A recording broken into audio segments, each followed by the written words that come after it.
What am I going to say today that's worthwhile? Probably not much. So let's just say where I am. I'm on the convergence of enlightenment, frustration, ignorance, hopelessness, hopefulness, helplessness, helpfulness, and all that other stuff in between.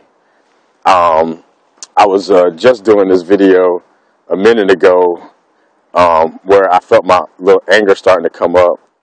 But fortunately for you guys, a person pulled up in their car and stared at me like I was crazy because I'm talking to my phone, looking crazy. So I stopped that video and started this one, which is probably not going to be as awesome.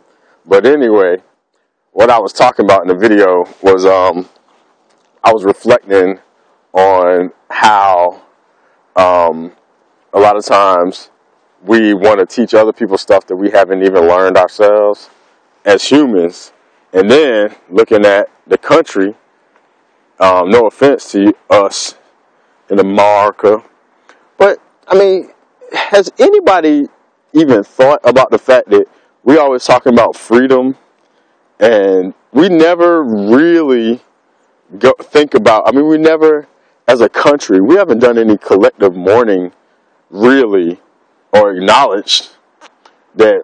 I mean, I understand some people haven't acknowledged it, but as a country, man, we need to do like some inner work, some purification, because like this country, yeah, there's some people wrote some really nice stuff on some paper that we struggle to try to live up to, but we also forget that some of those people who wrote that had slaves. You know, we forget that the people who started this country snatched another people's land from them without any kind of remorse, and still would talk about freedom out of one side of their face. And then not only that, we even stole their government style. Y'all probably don't know that, but there was an Indian, like a kind of like a league of Indian nations that had a style that's very similar to ours. I keep wanting to say it's the Haudenosaunee, except for I'm not 100% sure. So anyway, and I don't know how to spell it, but I know I read it a long time ago that Benjamin Franklin encountered an Indian government style, Native American government style, and was like, that's cool, and ganked it, just like they pretty much ganked everything else. And I'm not saying people like Benjamin Franklin weren't awesome, or people like Thomas Jefferson didn't have sharp minds, even though he was sleeping with one of his slaves and still, holding them in slavery. Whack. Anyway, but can't we admit that at the root, there's something not right about a culture and a country that can be established on that? If you read the narrative of Frederick Douglass, you'll feel pretty disappointed in our country, because he was a slave in Maryland, man. That ain't nothing compared to being a slave, I imagine, in like Virginia and Mississippi or some of those other places. But it's like, what do you say? We know that the country was built on some whackness, but we don't even deal with that. We don't think about those issues coming up. Think about it, all right? I'm not trying to be funny. I'm being, like Martin Luther King said, there can't be great disappointment without great love. And I am disappointed. And for a long time, been hiding from the world a little bit, because I'm like, I don't know how to express my disappointment without sounding like I'm condemning. But I'm not. I'm really saying this stuff because I know that we could be better. And I mean, I think about, okay, how do you say this? Okay, so we have all these issues, right? But then we go around trying to tell other people about freedom. But we don't even think that one of the things that's tearing our country up is because we always going around chasing cheap labor, right? Were we not built on free labor? That's like the root of this country. This country is built on slavery, stealing, and so many things. And we were cool with that. And then once we got like what we thought was a firm foundation, then we want to go around and tell other people how to do it in a better way. And we say, don't go around killing people. We say, oh, they're doing genocide over there. We have to stop them. Why? I'm not saying we shouldn't stop them. I'm saying, why do we feel it? We feel it because this country did the same thing. And it's like now we're trying to absolve ourselves, but we don't go out and say, look, we were wrong. We were so wrong to the Africans. We were so wrong to the Native Americans. We were so wrong to the Irish people or whatever.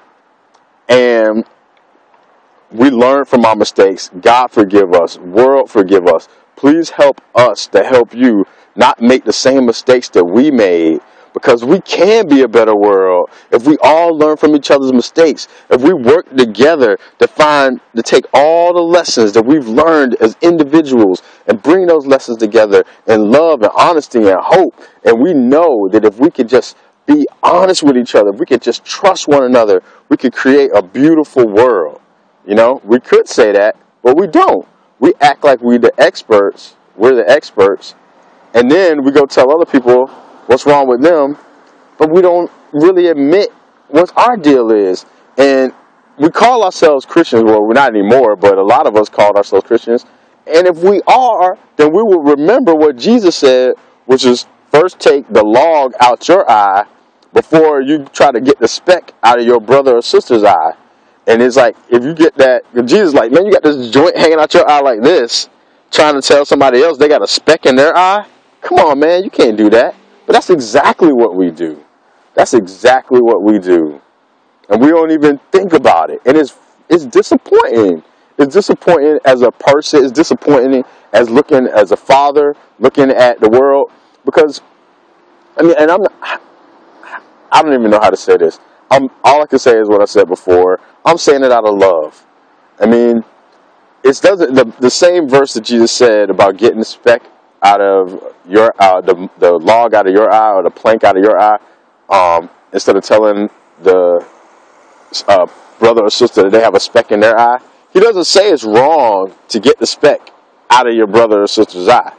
He says get the plank out of your eye first, and then you can see how to get it out of your brother's eye. Because I think that we do have an obligation that once we become enlightened to something, that we can then help other people. I think that there is an obligation to do that, you know, to be conscious and then spread consciousness. But if you're walking around what Jesus called blind guides, then that, I think, is fruitless. And I guess that's the point that I'm trying to make today, is not just with our country, but as individuals. I mean, as churches, as synagogues and